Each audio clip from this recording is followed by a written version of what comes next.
Well, hello everyone, and welcome along to tonight's Real Estate Investor webinar, the 2018 Property Market Update. Thank you very much for tuning in, guys. Tonight's webinar will go for roughly about 60 minutes, and that includes any questions that you may have at the end. So we'll have a bit of a Q&A session once we get the content covered. So thank you for joining us, guys. Tonight's all about just giving you the latest statistics and analysis on where the Australian property market is. We'll go around and have a look at all the capital cities, and there'll be a little bit of a case study as well where we look at some stats for Melbourne. And it's a really good opportunity to really know from a data point of view what's actually happening in the market. And I'm sure you've heard a lot of commentary, whether it's through the media or through newspapers or through talking to other people. This is really going to hopefully help you clarify what's actually happening in the property market. So if you are tuning into your very first Real Estate Investor webinar, look, we've got over 200 people registered for tonight. We've still got a fair few people joining us right now. So welcome along, guys. But look, your microphones have been muted. So if you do have any questions, you're not going to be able to speak through to ask your question. Just open up the questions section on your control panel and just type your question in, and I'll make sure I'll have time to answer it. But on your screens now, hopefully you can see that. If you do have any audio issues, just make sure your volume's turned up. If you're finding it a little bit clunky or you're having any issues, I just recommend logging off and log back in. That usually fixes it up. And of course, if you're using any other programs in the background, downloading any movies or anything like that, just put that on hold for the next 60 minutes. That will really help obviously increase your internet speed and your experience on tonight's webinar. So just a quick general advice disclaimer. So of course, look, all the material presented tonight is really just for informative purposes and an overview only. By no means is any of this information advice. So obviously before making any decisions on purchase, we always recommend that you seek a financial advisor, accountant, or a mortgage broker beforehand. Look, just a bit of a quick intro. I see there's a fair few new members who've joined us recently. So look, just to give you a bit of an idea of who we are, we've been successfully helping clients build wealth through property since 2006. So it's been over 10 years now. We've got offices on the Gold Coast, Melbourne, Auckland, and Christchurch. We are a publicly listed company in Australia, and our company is chaired by the former realestate.com.au CEO, Simon Baker. And we currently have a little bit over 300,000 members utilizing our services, whether it's through paid services or through our free membership or just accessing our free content and educational resources. We've got a lot of people taking advantage of our tools.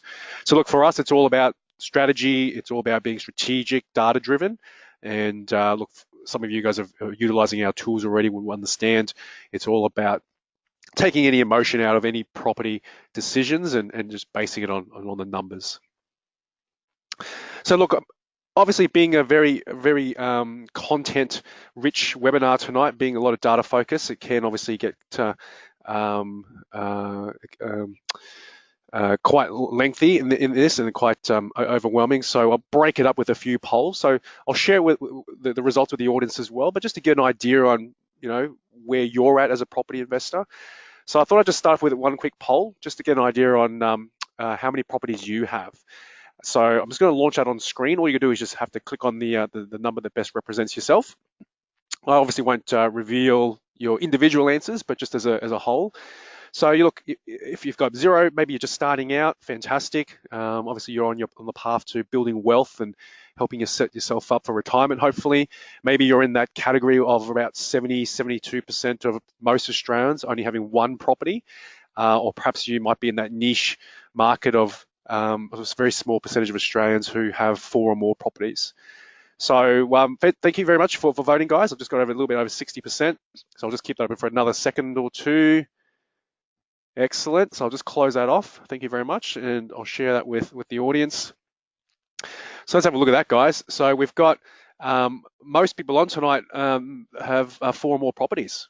So congratulations, guys. You're definitely well on your way. and hopefully you might be able to pick up a couple of things from my webinar tonight. And we've then got pretty even in terms of 1, 2, and 3 properties, and we've just got a very small percentage with 0 properties. So welcome along, everyone. We do seem to have a bit of a spread in terms of experience, which is fantastic. Okay, let's move on.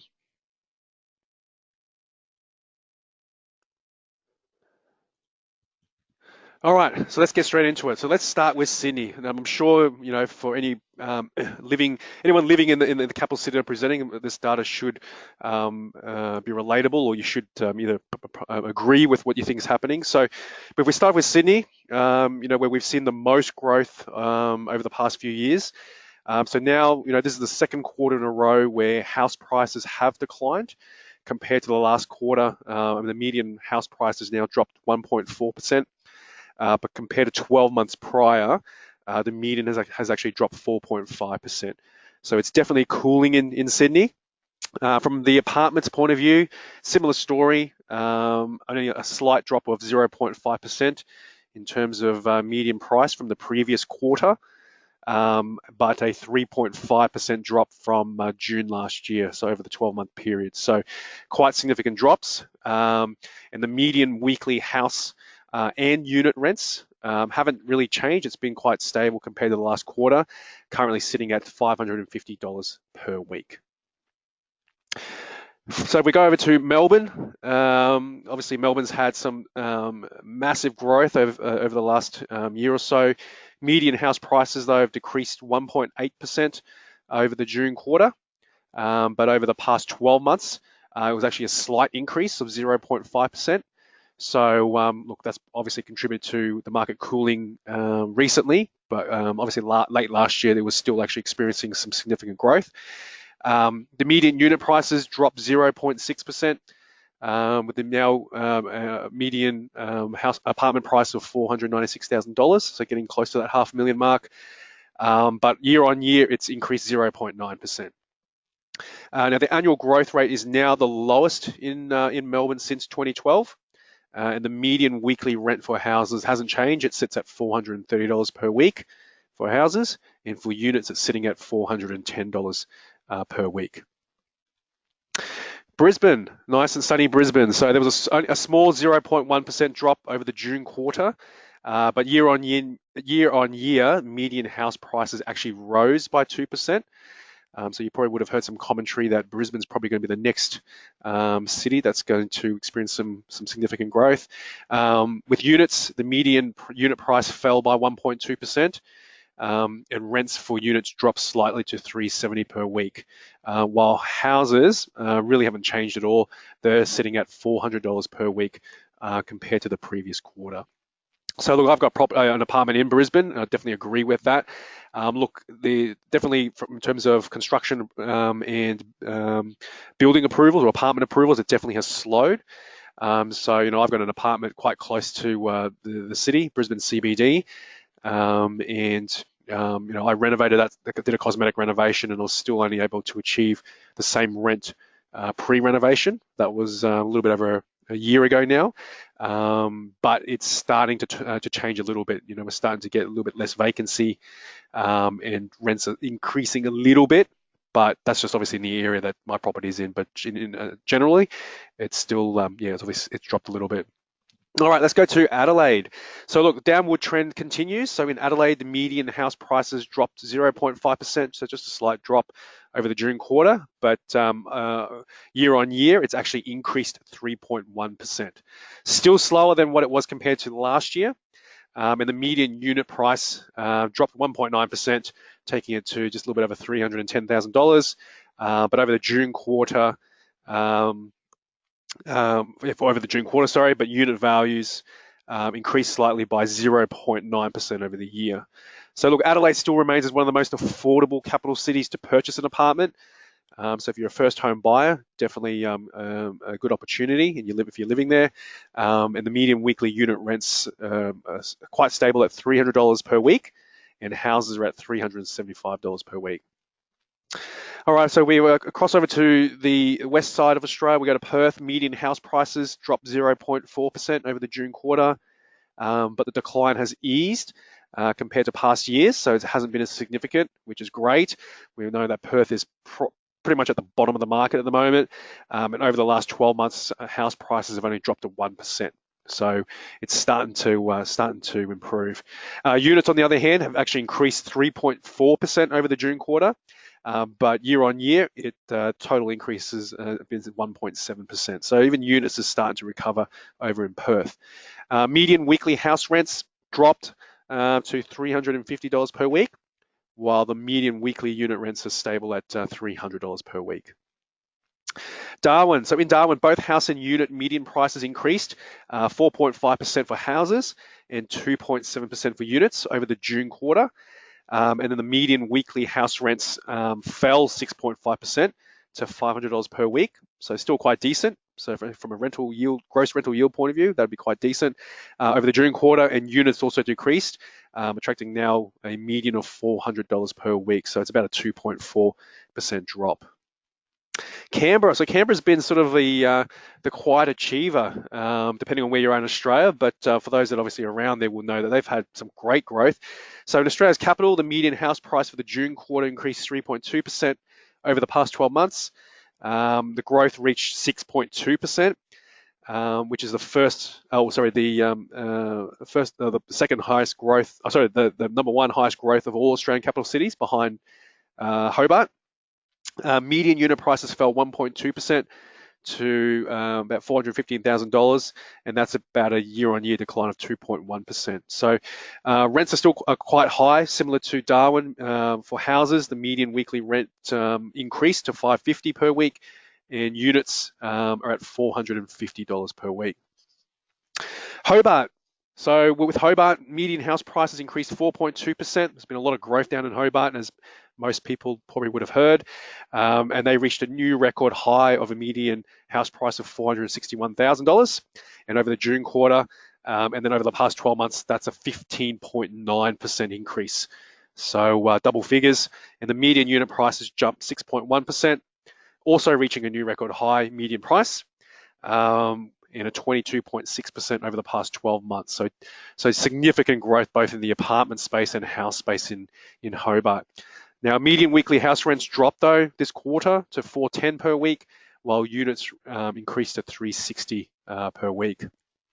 So here's a bit of just a summary on all that. I know I sort of read through that, but this just gives you a bit of an idea of where we're at. So as you can see, Sydney significantly ahead in terms of units at $737,000, median price June 2018. And you can see it's dropped from the year before, being at $764. But you can see that Perth, Hobart and Perth, quarter on quarter, year on year, in the unit space, it's actually increased. So definitely good signs, especially for Perth, which hasn't had much good news in terms of growth for the last couple of years. And if you have a look year on year, well, most of the capital cities, like all the major capital cities, it's all been a big drop. So Darwin, the biggest drop, followed by Brisbane and Sydney. If we look at the gross rental yields, as we know, Sydney, Melbourne, very hard to find high gross yields, rental yields in those cities, but they've obviously had the growth. But then if you look at places like Brisbane, Adelaide, Canberra, Hobart, you're looking around that 5% mark. And then in Darwin, you're looking more at the 6% mark for units. All right, so just to break it up a little bit before we get into some of the housing stats and looking at it from a long-term trends, just get an idea in terms of whether you're a do-it-yourself investor or whether you're a hands-off investor. So if you're not sure what the difference is, a DIY doesn't mean you're a renovator, but it means, do you prefer to find your own properties? Have you done it all yourself before?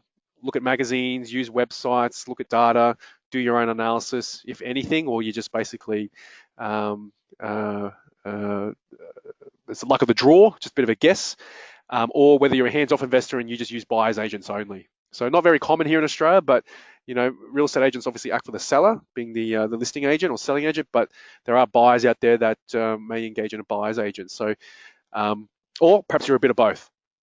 So We already know, so tonight's audience, we got predominantly people already have property. So it'll be interesting to see whether we've got more DIYs or hands off or a bit of both in tonight's audience. All right, so I've just got most people have voted, so I'll just keep that open for another couple of seconds. All right, so I'll close that off and share it with the audience. So look, 50% have basically DIY, and we've got 36% bit of both, and 14% completely hands off, probably using a buyer's agent. So, all right, excellent, guys. All right, so let me hide that. All right, let's look at house prices. So very, very interesting. So, if we have a look, Canberra and Hobart. Hobart's had a 15% growth year on year. So, they're coming, the median house price back in June last year was under $400,000. It's now getting close to that $500,000 mark. So, look, still very affordable in Hobart, whereas all the other capital cities are over that $500,000 mark. Sydney's still way ahead, over $1 million median house price. Melbourne is getting close. It's there was talk last year that Melbourne would hit $1 million, but the market has definitely cooled. And look, I don't think it will hit $1 million this year. That's for sure. So Sydney and Melbourne will definitely be cooling further, in my opinion, for the rest of the year. Brisbane, slight increase year on year, so 2%.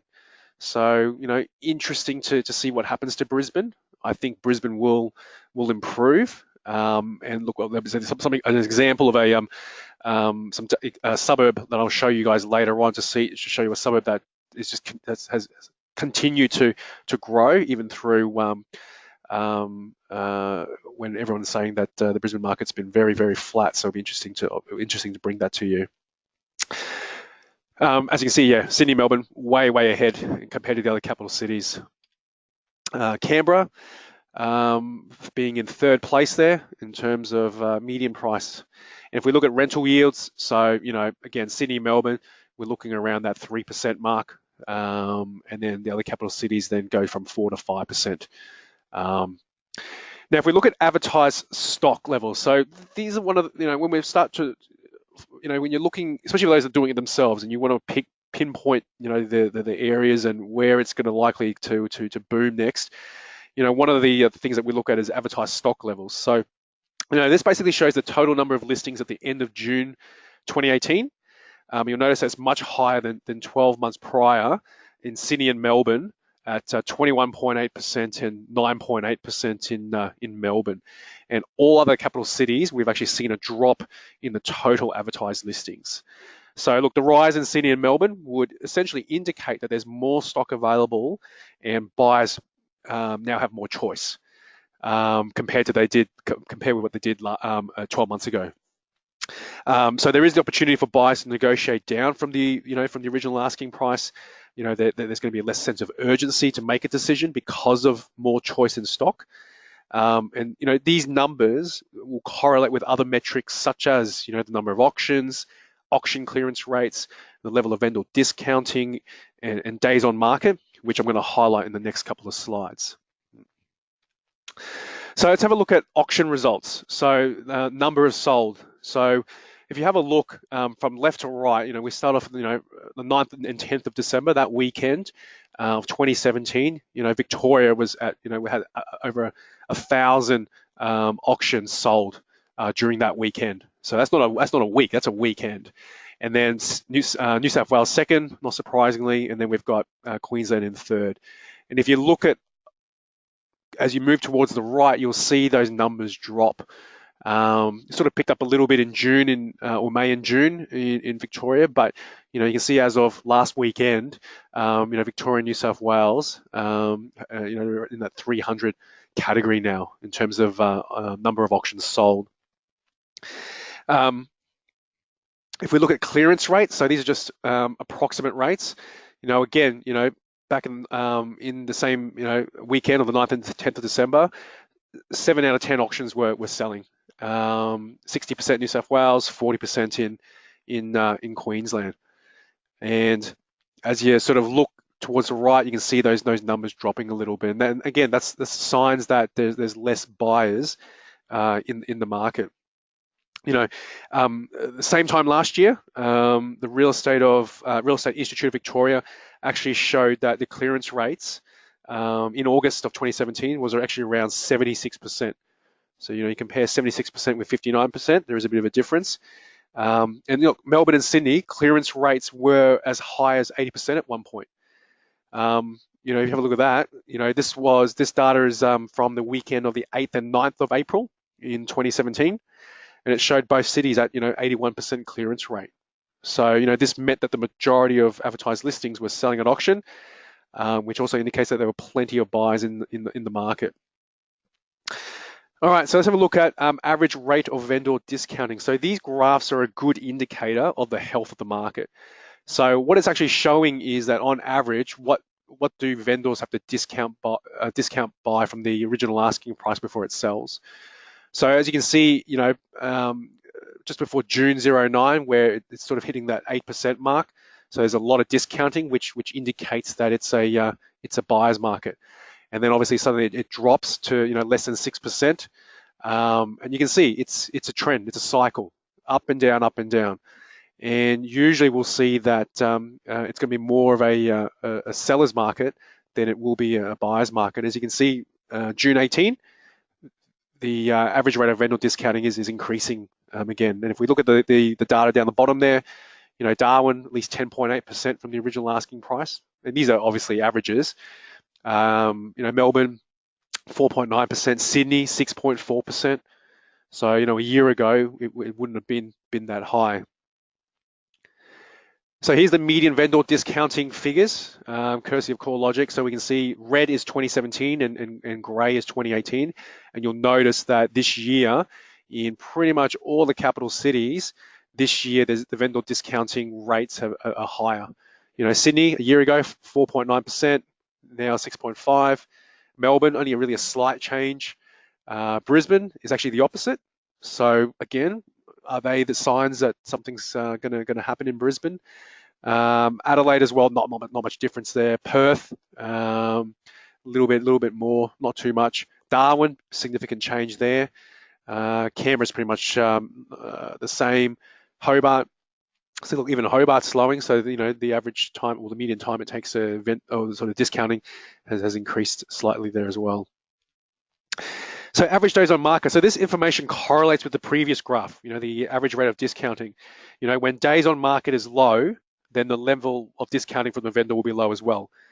Because if it doesn't take long to sell, it usually means there's a lot of buyers there and it's, they're getting offers quite quickly and they're able to go on the contract very, very, very quickly. There's generally going to be not much discounting that's needed. So, this graph does correlate with that. As you can see, the average days on market is increasing as of June 18 compared to what it was, a year prior. So let's have a look at it, just a comparison. So August 2017 to June this year. So we have a look at just a couple of cities. Look at Sydney. August last year, average days on market for a property to sell in Sydney was 38. It's now increased to 47. And if we look at Melbourne, last year, 30 days, only a slight increase, 35 days, so the market's cooling slightly. And if we look at Brisbane, 59 days, and this year, 55 days. So again, is that a sign that Brisbane's turning? Mortgage rates. So this is interesting. So, look, the rates are the lowest ever still. So it's still cheap to borrow money, and rates haven't increased for a long period of time. And you can see the last time the rates were this low was really back in the 60s. But the real issue for first home buyers isn't really the repayments, but it's actually probably the initial entry costs. The deposit, and then you've got legals, building and pest, stamp duty. Some states are obviously helping with stamp duty concessions and the like, but it's really getting that upfront deposit. Given that house prices or buying a property today is a lot higher than what it was before, so your initial deposit's going to be a lot higher. So still definitely a good time to borrow money. If you look at July 08, when it sort of peaked at that period, I actually bought my first property just prior to that in 2006. So I think my interest rate was something like 8%. And it increased for 2 years before it dropped. So, but look, at the time, I could comfortably afford to buy, so I did. And given rates were so high at that time as well, I didn't actually have much competition. I think I got that property. I was able to negotiate down $40,000-$50,000 on it as well. So, it was definitely a buyer's market. So it worked to my advantage. So I was ready to go, had enough for a deposit, did some basic research, obviously not as much as I know now, but yeah, and I still got that property. And since then, it's definitely grown in value because I've held on to it for that period of time, and rates have obviously dropped significantly since then as well. All right, let's look at median house values just over a longer period of time, going back to 2000. If we just have a look at the graph here, you can see that the median house price for all capital cities was below 400,000 back in 2000. And you can see that in the black line, Sydney, blue, Melbourne, and then third being Canberra. Big gap though, obviously, from Sydney compared to the other capital cities. So we can see that, if you held a house in any of the capital cities and, in any good suburb, that from 2000 to 2018, if you didn't sell it, it should have increased in value.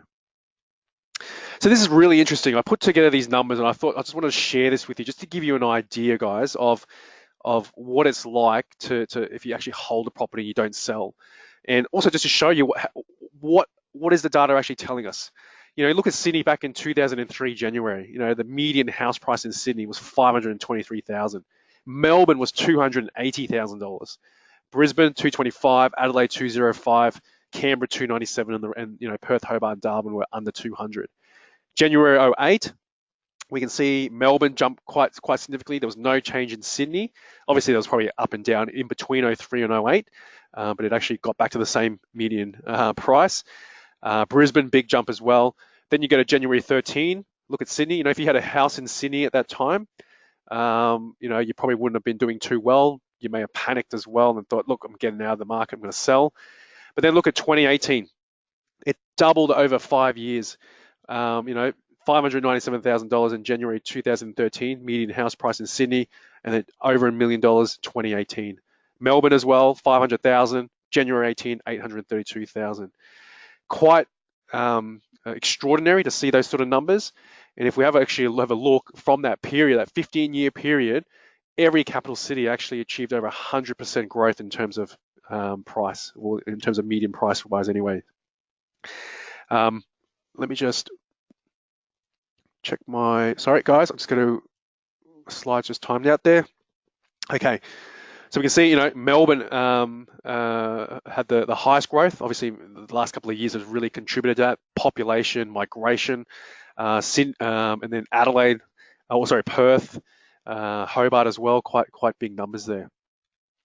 Now, if we actually break this down, so this was really interesting. So, obviously, if you had a property for that whole time in the market, that 15-year period, yeah, you would have definitely seen equity growth, value growth. But if we look at Sydney and Melbourne, just over the last 10 years, from 2008 to 2018, Sydney and Melbourne more than doubled, which is extraordinary because don't forget, this actually was during the global financial crisis period as well, which I think was 2008, 2009. So for property prices to double, it's amazing, right? A lot of economists said it's going to be the worst ever recession that we're going to have, et cetera. And look, the other cities increased in value, not at the same rate as Sydney or Melbourne. But look, take a note though of the top three cities: Sydney, Melbourne, Canberra, 100%, 93%, 41% during this period. But then when we actually look at the numbers for the years prior to 2008, so I'm just going to switch the slides now. So when we look at 2003 to 2008, the top three cities that were the highest achieving are now actually at the bottom of the list. So, and I mean, the growth is more or less the reverse to what it was in the last 10 years. But I guess the point here is that, building wealth through property is not just time in the market, but it does also demonstrate timing the market can be important too, especially if you're looking at short-term strategies like, renovating and flipping. But again, it goes back to my original point. If you can comfortably afford to buy property and hold property, and you can ride out that, no growth or decline in growth, eventually the property cycle will turn and it should then increase in value again. So, but quite interesting to see, isn't it? Canberra, Melbourne, Sydney, right down the bottom of the list.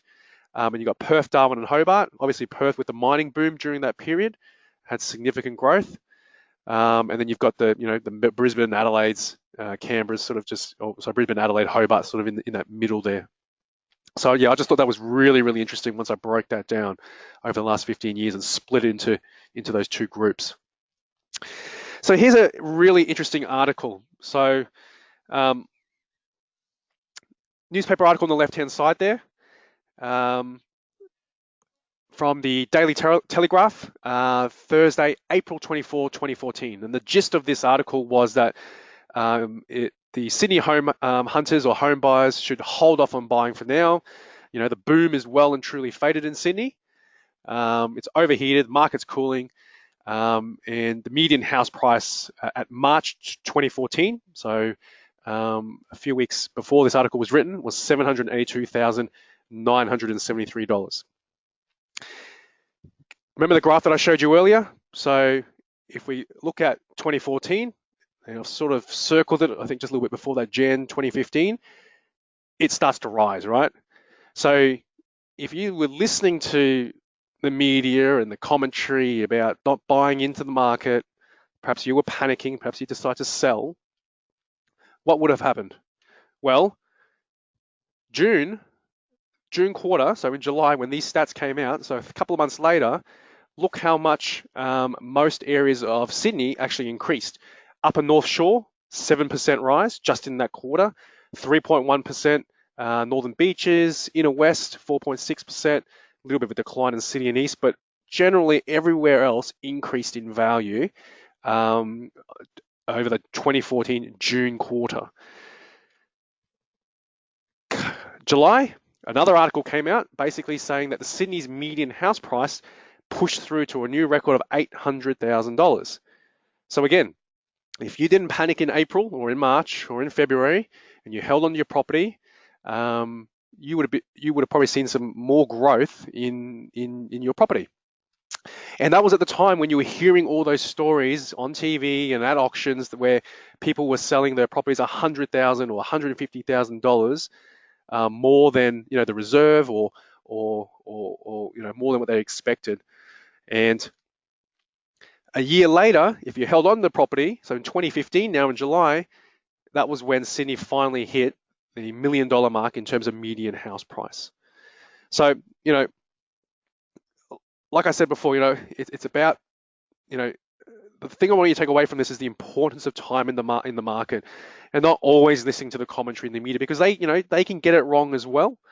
But if you can comfortably afford to hold it, that's what you should do. And if you sold your property in April, 2014 or May, you probably would have been kicking yourself for the next 12 months when values kept actually increasing and doing the opposite of what everyone was saying. Ride out the bad times if you can.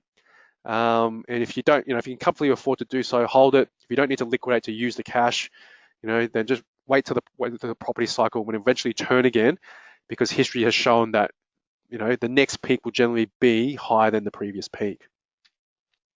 Let's look at some units just quickly. Again, similar story. Sydney way ahead. Median unit price is higher than all the other cities, and in fact, the unit median price is actually higher than other capital cities except Melbourne in terms of the median house price. So that really just shows how expensive housing is actually in Sydney. Even Melbourne's median unit price, it's higher than most other capital cities median house price, except for Sydney and Canberra as well. But again, general trend over the 15-year period is that it's increasing in value. You can see they're quite obvious in purple in Darwin that it's dropping off though. So similar story. I've just put all the data from units as well into a similar table over from 2003 to 2018. Again, every capital city apart from Brisbane and Canberra, from a unit point of view, if you bought a unit in 2003 and held on to it, you can see the numbers there. It would have increased in value over that time. Median unit values, so just breaking it up from the last 10 years, we can see Sydney in the lead, less than $500,000 median price for a unit in 2008. now close to $800,000. Melbourne, close to the $600,000 mark now. Hobart, Adelaide, you can see there. Brisbane down the bottom, we know with Brisbane and Perth as well, with all the development that they've had and all the new apartments in the inner city area, that's obviously slowing growth because there's been a lot of stock available, a lot of choice for buyers, so prices haven't really increased over the last few years. But if you go back prior to that, 2003, 2008, you can see Brisbane and Perth at the top of the list, Sydney, Melbourne, and Canberra actually down at the bottom of the list. So let's have a look at the property clock just to see, where we're at. And I'm sure some of you guys have seen this before. Heron Todd White produced these. They're actually quite informative. Just quickly, here was the property clock in December last year. And I won't go through all the cities, but you can see Sydney at about 2 o'clock starting to decline. So, we would have seen things like, people talking about affordability crisis. So that's once you start hearing affordability issues, that the market will start to slow down. There's a stock oversupply. Construction prices will start to fall. So Sydney's in that period there. Toowoomba approaching the bottom of the market. So again, you probably start to see things like, more tradespeople being available, valuations start to fall, and of course there's more sellers than there are buyers. Bottom of the market, Darwin, Perth. Basically there's no confidence in the market. There's more buyers, more choice for stock that's obviously for sale. Then as we sort of move to the recovery around that 7 o'clock, 8 o'clock mark, we can see Cairns, Townsville, even the Whitsundays, Ipswich. So, rentals are starting to increase. Rental yields are starting to increase. Stock levels are tightening. All right, so these are some of the variables that you'd be looking out for to see if there is, if a suburb is going through recovery. Prices start to rise, discounting starts to drop. There's Brisbane there, sort of at that 9 o'clock. I think Brisbane, probably has crept up a little bit, but, when we go to that rising market, that's when prices start to increase, valuations increase, and shortage of tradespeople. And then when you hit that boom market around, where Melbourne, Gold Coast, Sunshine Coast is, that's where there's a lot of media hype. So that's when, when you hear where you say, by the time you hear it on, there's a boom suburb in the media, it's too late, because by the time it's hit the media, it's already boomed. So that was December last year. But if we have a look at August now, 2018, we can see there's been a little bit of movement. Sydney's dropped a little bit. Gold Coast, Heron Todd, I believe now are starting to decline, which I agree. I live on the Gold Coast, and I bought a house here 2 years ago when the market was ridiculous. Heaps of people at inspections and heaps of for sale signs. They're going under contract within days. That same area now, there's not much happening there. So, but if you sort of go towards South Gold Coast, towards Burleigh Way, there's still a lot of suburbs that are moving quite quickly. But this is where they believe the property clock is at the moment. Sydney declining market. Darwin and Perth still at the bottom of the market there.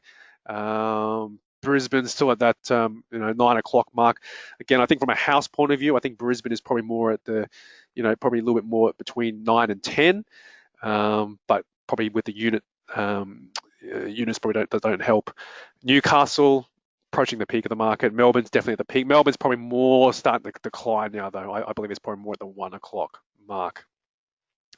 So look, I do expect Sydney and Melbourne prices will continue to reduce in general over the coming months, probably into next year as well. But look, they're still going to remain the highest, relative to the other capital cities. I don't believe there's going to be a big bubble burst that that value is going to drop 100, 200,000. I don't believe that's going to happen.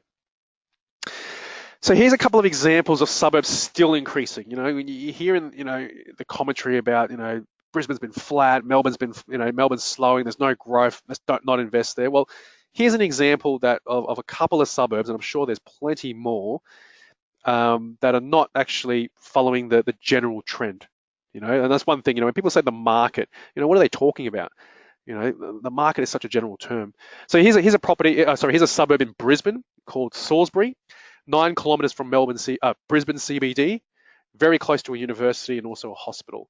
And have a look at this. Since 2008, it's pretty much been increasing ever since there. There was a slight drop in 2011, 7.7%. But now that could have been due to the fact the whole Brisbane market slowed in 2011 because of the massive flood that occurred there from the overflow of the dam.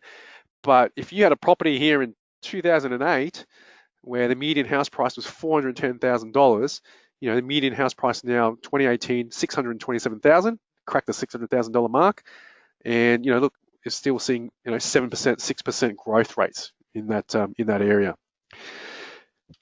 If we have a look at Victoria, suburb of Werribee, Werribee is 32 kilometres or so from Melbourne CBD west. And look, by no means am I suggesting that you go to these suburbs and buy in them. I'm just highlighting the fact that there are still suburbs, and like I said, there'll be many more that are still performing well, where you can buy into and get a good return. So when commentators talk about the market, like I said, it's actually very generic because there are many markets within a city, and there could actually even be 2 or 3 markets within a suburb itself as well.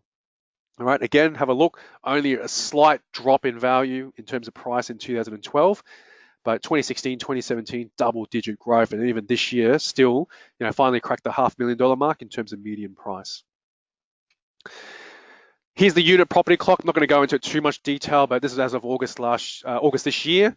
We can see a big difference to houses. Brisbane, Perth, and Sydney on the right, declining market. Sunshine Coast on the left, Hobart, Newcastle approaching the peak around the 11 o'clock mark. Melbourne probably at the peak, or again starting to decline around that 1 o'clock mark. Population clock. So as you probably would have all seen on the news this week, we finally hit the 25 million people mark. And over the last 3 years, Australia's population has been growing by around 400,000 people per year. So, if this trend continues, the Australian Bureau of Statistics expects Australia to reach 26 million people in the next 2 to 4 years.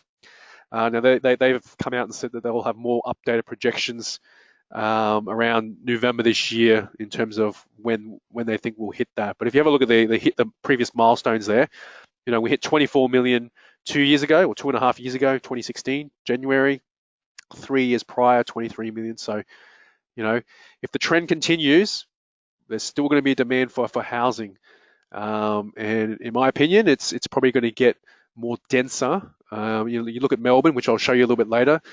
There's only so far the urban sprawl can go before you have to start building up, because there's not going to be much more land left over. All right, hope that's been informative, guys. Next poll. I want to get an idea of when you are planning to purchase your next property. So this is actually going to be a really interesting one, because it'll give me, with what's happening in the market at the moment, interest rates are still low, but the market is cooling. I want to get an idea of whether people are not confident and maybe pushing out their purchase to maybe 12 months or more, or perhaps they don't know now, or perhaps there are those investors that are actually seeing this as a great opportunity because there's still a lot of migration happening, population still increasing. There's a lot of demand for housing still, and it's becoming a buyer's market, which means it's to your advantage now, where you can potentially negotiate. So I want to know if you're looking to buy maybe next 3 months, next 6 months, maybe you're looking to get in before Christmas. All right, so everyone voted quite quickly there, so thank you, guys. So let me just close that off and let's have a look. All right, so very interesting. So about 50% are looking to buy within the next 6 months. So we've got 23% of those people looking right now, which is fantastic. 23% probably looking more 2019, 16% a year or so more, and 6% I don't know. Look, there's nothing wrong with that. Again, it all comes back down to the point that I was making before. If you're ready to buy, if you can comfortably afford to pay, and it's all about doing your numbers too, guys. That's the important thing. If you've been to any of my previous webinars, make sure you factor in, and look, the lenders do it now anyway as well, for interest rate rises, because they are going to happen at some point. It's probably a matter of when. That if they do rise, whether you can continue to pay those repayments. And look, there are ways you can mitigate, your repayments from jumping high. There are fixed interest rates and stuff like that as well. All right, so let's keep going. So Population. So let's have a look at just a bit of a case study. Just want to look at Melbourne and some of the data around Melbourne, what's happened. So, look at Melbourne's population, 2011, 3.85 million. It's growing, growing, growing. And last year at 4.82 million people living in Melbourne. And if we look for a density point of view, in Australia, Melbourne is most dense. 453 people per square kilometre. And to give you a bit of context what that means, I've got my stats here somewhere. So London density, it's about 5,000 people per square metre. Per square kilometre, and Hong Kong is over 6,000 people. So we're nowhere near those cities, but we can just give you an idea in terms of how Melbourne compares. But you look at the other cities, Darwin 44.976. So obviously a lot of land there. Everyone's pretty much spread out. All right, look at Melbourne in terms of median house price. 2014 under the 600K mark, and within 4 years it's now it was at $900,000 in March. That's obviously dropped a bit now. But let's have a look at the urban sprawl. So I mentioned this before. So 1985 got an aerial photo of Melbourne, the city right in the middle there, and an aerial photo was taken 2 years ago. Have a look at the difference, and I just want to highlight a couple of areas. Obviously the city there, you can sort of see there's a lot more buildings there. It's a bit more dense, a lot less greenery. Same with the north, near the airport there. On the left, the west, so a lot of land on the west, right? East is quite densely populated already, but again, on the right, you can see that it's more dense. And also the northwest as well, And that's why I was talking about the urban sprawl, right? Melbourne can only go so much further out before it becomes just, travel time, to get into the city to work it's just going to be ridiculous. So the only way to be able to accommodate more people is to build up, or you've probably heard about the government's talking about having satellite cities and creating employment hubs in areas like Werribee or Geelong, where you don't have to travel to the city to work. Now here's a really, really, really interesting map as well about the affordability line. And this is a bit old now though, but it talks about, what shows you in red, $600,000 affordability line. And we can see if you wanted to buy a house under $600,000, you've got to go pretty far out east to be able to afford that. Whereas on the left, going west, you don't have to go as far. And that's why we've seen places like Werribee and Tarneit, Caroline Springs, all those sort of areas taking off, because they're still within 30 Ks of the city. You don't have to go, 50, 60 Ks out to be able to get a house around that $500,000 mark. So here are just some stats in terms of median price change in different regions of Melbourne. Northwest, 19%, leading the way, and then just west, 17.3%. East, obviously, there's been growth, but it's already quite established. You can see the prices there, median prices there are all over $1 million, whereas in other areas of Melbourne, they're not there yet. So the ripple effect. So some of you guys probably would have heard about this, but the ripple effect is essentially when, the market starts a new phase of capital growth. A suburb's peaked, and then we see the ripple effect, then prices will often start to increase in the suburbs closer to the capital city or next to that suburb. So the ripple effect is, we see the wave of new growth ripple outwards over time to suburbs that are further from the city centre. So if we have a look at East Melbourne as an example, the ripple effect. If we look at, and forgive my pronunciation, if we look at Nunawading and all the way through to Ringwood, Croydon to Croydon North, let's have a look at some of those suburbs in terms of median price. Then we can see that, Nunawading is about 18 kilometres from the CBD and Mooroolbark's 31 Ks. You can have a look. So, the closer you are, you can see Nunawading this year, median house price, $1 million. Ringwood, 879, Croydon, 780. Croydon North is probably around Croydon, so 881, and then we've got Mooroolbark at 736. So you can see it declines. It becomes cheaper as you move out further. But people want to live close. So eventually, Ringwood's going to keep increasing, Croydon's going to increase, and they'll eventually hit the $1 million mark as well at some point. Now, if we go the other direction though, if we go west, and we go from Ardeer, which is 16 kilometres, so much, much closer than Nunawading, only a little bit closer, and we go to Rockbank, 29 kilometres west of Melbourne CBD. Look at the difference. Ardeer, 630, just past the $600,000 median house price mark. Deer Park getting close to 600. Burnside just hit 600. Carolyn Springs as well. Rockbank 585. Look at that jump from the year prior, 340 to 585. So you can probably understand why the West has had so much growth, because it's still close to the city. You know, land sizes are smaller, but, you know, again, it's about, we're going to have to get over and change our way of thinking that you're going to be able to get the 600, 800 square meter block now in new developments, because it's just not going to be the case. We've got too many people coming in. You need to be able to utilize what we've got. Point Cook, sort of southwest of Melbourne, east of Werribee. This is a good example of what's development over the last 8 years. 2010, there's an aerial view. You can see there's been some development starting to happen. 8 years later, look at that, quite dense, quite dense. Lots have happened in the year, and prices have obviously reflect that as well. If we have a look at Point Cook, 2010 median house price 385.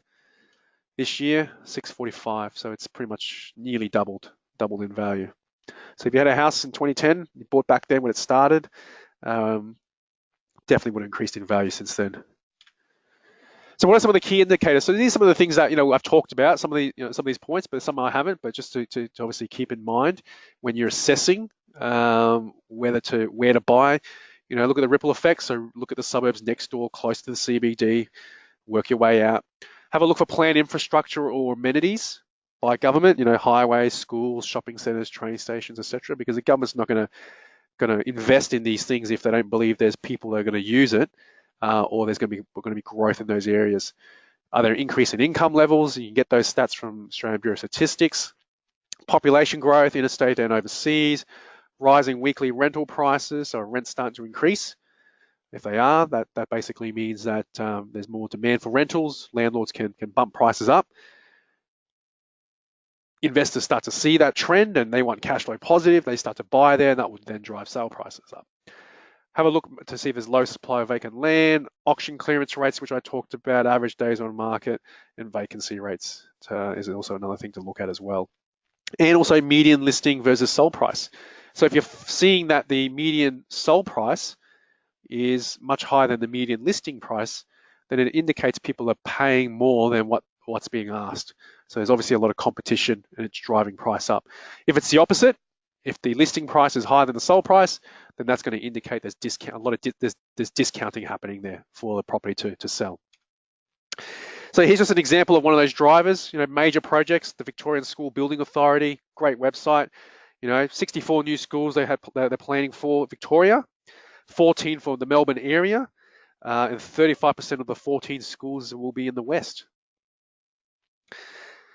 Migration stats. So, like I said, you know, from the Australian Bureau of Statistics, we can see Melbourne net overseas migration, second behind New South Wales, but I'll just take away that red circle there. But New South Wales had a negative in terms of interstate migration. More people were moving away from New South Wales, and Victoria, and probably a lot of them were going to Victoria, and probably Queensland as well, giving Queensland a second.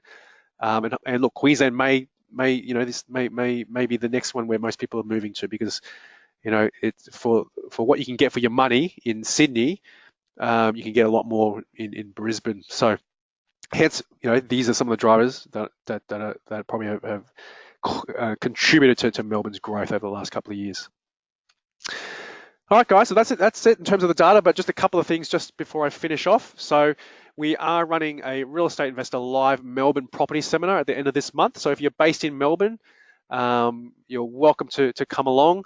And I do have a link that I'll just post into the question section here, so you can click on it if you'd like to register. But it's going to be held at the Mercure on the Thursday, 30th of August. Registration will start from 6:30, but the event won't start till 7 o'clock, and it'll go for about an hour and a half. And then there'll be drinks and nibbles at the afterwards. So the whole aim of that session is to talk about how you can generate passive income, you know, replace your salary through high income, high cash flow deals. We'll talk about creating instant equity, how to buy below market value, just some common tips as well to reduce your tax, how to help you pay your home loan off faster, and obviously some tips just to structure your portfolio. So I'm just going to post that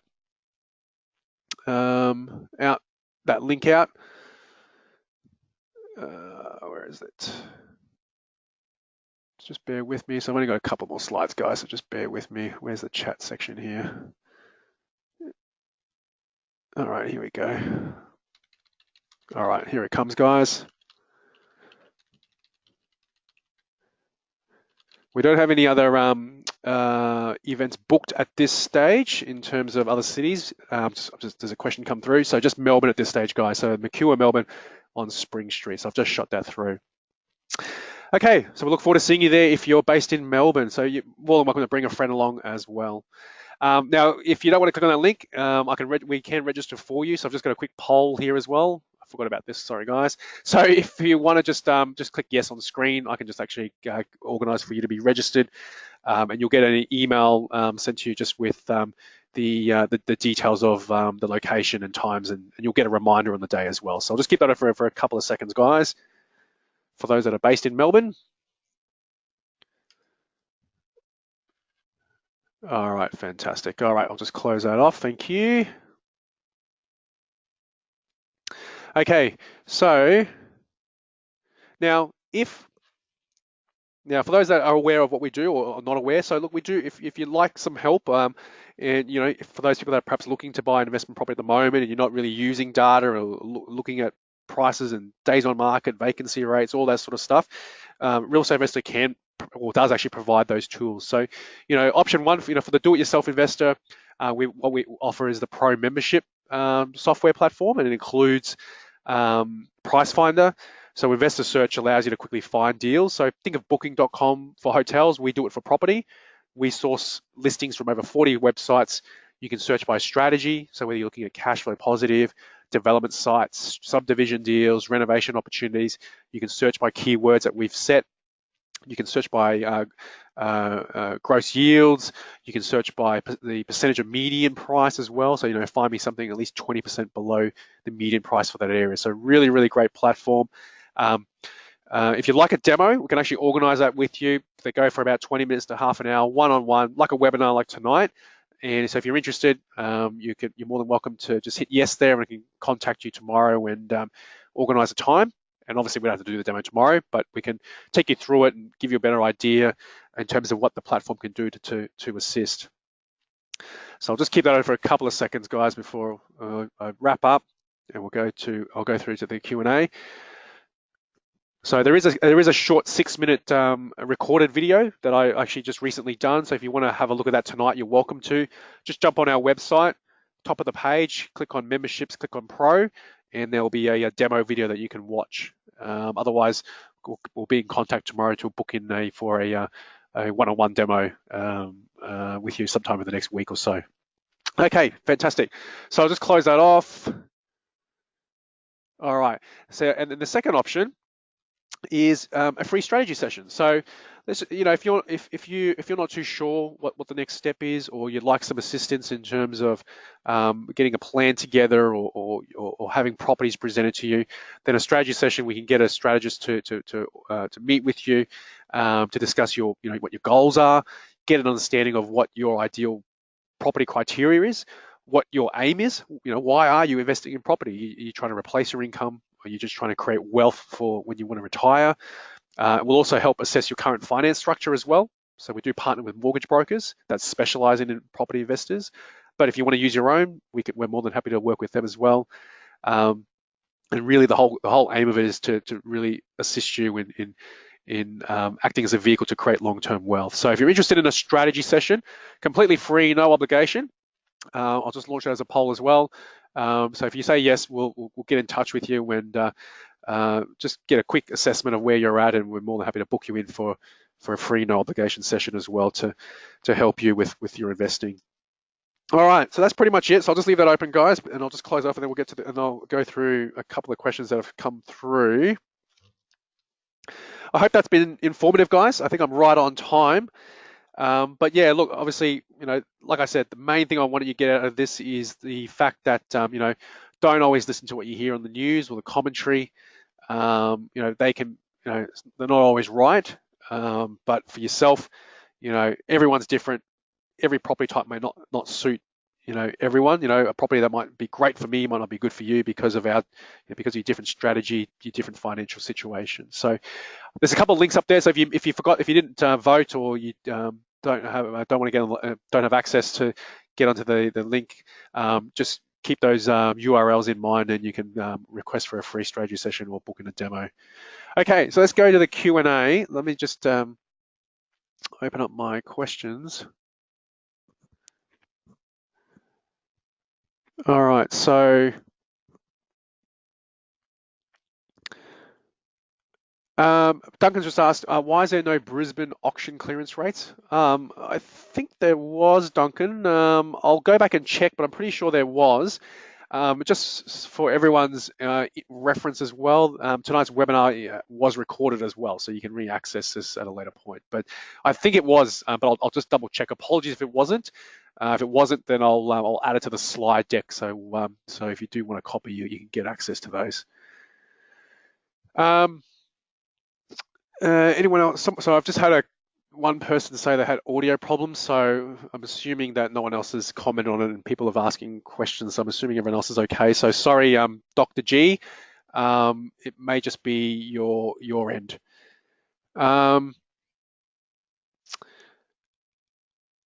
All right, so what's the difference? What is Pricefinder? So for those that I guess they're probably perhaps just getting into the property game for the first time. So Pricefinder is a property database that's used by some real estate agents, valuers, and the banks.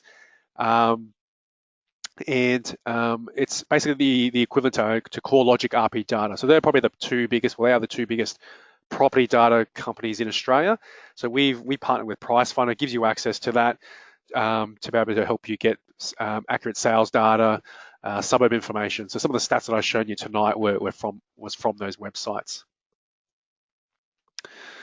Ian's just put a comment.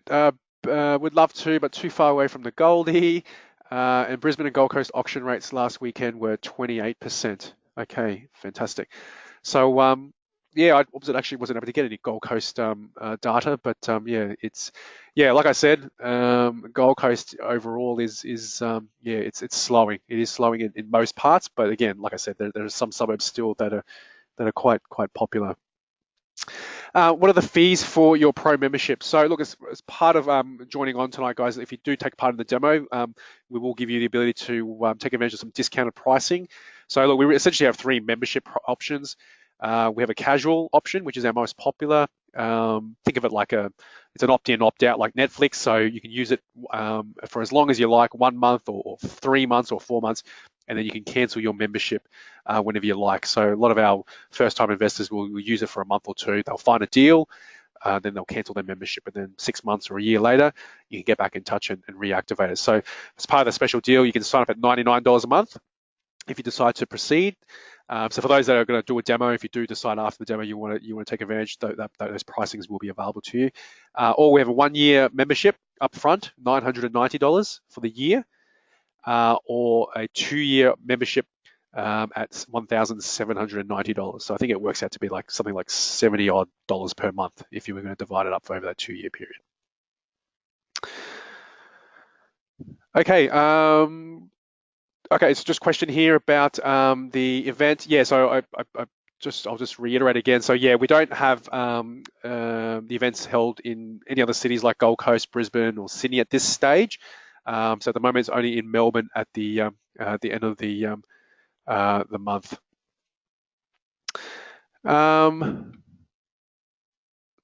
Dr. G, I'm not too sure what response you were after. There is only myself on the webinar tonight. So if you're just talking about the queries, unfortunately, yeah, I wasn't able to get to your question until the end of the webinar. But like I said, it was recorded, so you can always rewatch it. Okay, guys. Well, look, that's all the questions that have come through. So thanks for sticking around. Only a few people dropped off. So look, well, thank you for tuning in. I really hope that was informative. If for those that indicated yes to a strategy session or a demo, we'll be in touch tomorrow to organize one. One more question. Can we get one free month trial of Pricefinder? Unfortunately, no, Victor, you're not going to be able to. Not through us anyway. if Pricefinder offer it, then yeah, you could obviously take it through there. But unfortunately, as a partner of theirs, we don't have the ability to do that. So yeah, thanks again, guys. Look forward to bringing you another webinar in the very near future. So just keep an eye out on your emails or in the webinar section of our website. This webinar will be uploaded onto our blog. And for those that will be coming along to our event in Melbourne, look forward to seeing you there. Otherwise, all the best with your property investing. Good luck, and I hope you enjoy the rest of your night. So until next time, good night, everyone.